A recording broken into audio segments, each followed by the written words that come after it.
పూర్ణాలు చేసేటప్పుడు లోపల స్టఫింగ్ అంతా కూడా ఆయిల్‌లో కలిసిపోతుందా? ఇలా సింపుల్‌గా కనుక ట్రై చేశారంటే చాలా పర్ఫెక్ట్‌గా, టేస్టీగా, సింపుల్‌గా అయిపోతుందండి. దీనికోసం ముందు రోజు ఒక కప్పు బియ్యం, అరకప్పు మినపగుళ్ళను వేసుకొని 5, 6 గంటల పాటు నానపెట్టేసుకొని గుప్పెడంతా అటుకులు వేసుకొని మెత్తగా మిక్సీ పట్టేసుకోండి. కన్సిస్టెన్సీ అనేది ఈ విధంగా ఉండేటట్టు చూసుకోండి. తర్వాత 2 గంటల పాటు పక్కన పెట్టేసేసుకుంటే చక్కగా మనకి ఫర్మెంట్ అవుతుందండి. తర్వాత దీంట్లో సాల్ట్ కొద్దిగా వేసుకొని బాగా మిక్స్ చేసేసుకొని పక్కన పెట్టుకోండి. కుక్కర్‌లో ఒక కప్పు శనగపప్పు వేసుకొని 2, 3 సార్లు శుభ్రంగా కడిగేసుకొని 4 కప్పుల వాటర్ వేసుకొని ఒక అరగంట పాటు నానపెట్టేసుకొని తర్వాత 4 విజిల్ వచ్చే వరకు కుక్ చేసుకోండి. కుక్ చేసుకున్న దాన్ని వడగట్టేసేసుకొని దీంట్లో ఏ కప్పుతో అయితే పప్పు తీసుకున్నామో అదే కప్పుతో బెల్లం వేసుకొని స్టవ్ మీద పెట్టేసుకొని ఇలా గట్టిగా అయ్యేంత వరకు బాగా ఉడికించేసేసుకోవాలి.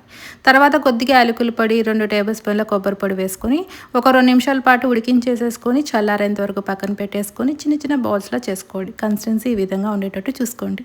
తర్వాత పొంగనాల పెన్నం తీసుకోండి. ఆయిల్ ఇలా స్ప్రెడ్ చేసేసుకొని సగం గరిట పిండిని ఈ విధంగా వేసుకొని లోపల స్టఫింగ్ అనేది ఈ విధంగా పెట్టుకోండి. తర్వాత పైన కొంచెం పిండితో కవర్ చేసుకొని పైన కొంచెం ఆయిల్ని వేసేసుకొని మూత పెట్టేసి ఒక 2 నిమిషాల పాటు మీడియం ఫ్లేమ్లో కుక్ చేసుకోండి. పైన అనేది పిండి అనేది లేకుండా ఉన్నప్పుడు తర్వాత ఇంకొక పక్కకి టర్న్ చేసుకొని ఇంకొక 2 నిమిషాల పాటు మనం ఉడికించేసేసుకోవాలండి. చక్కగా మనకి పూర్ణాలు రెడీ అయిపోతాయి. పర్ఫెక్ట్గా వస్తాయి. టేస్ట్ కూడా చాలా బాగుంటాయండి. ఇంకెందుకు ఆలస్యం, మీరు కూడా ఈ సింపుల్ రెసిపీని చూసి ట్రై చేసి ఎలా వచ్చిందనేది కామెంట్ రూపాన్ని తెలియచేయండి.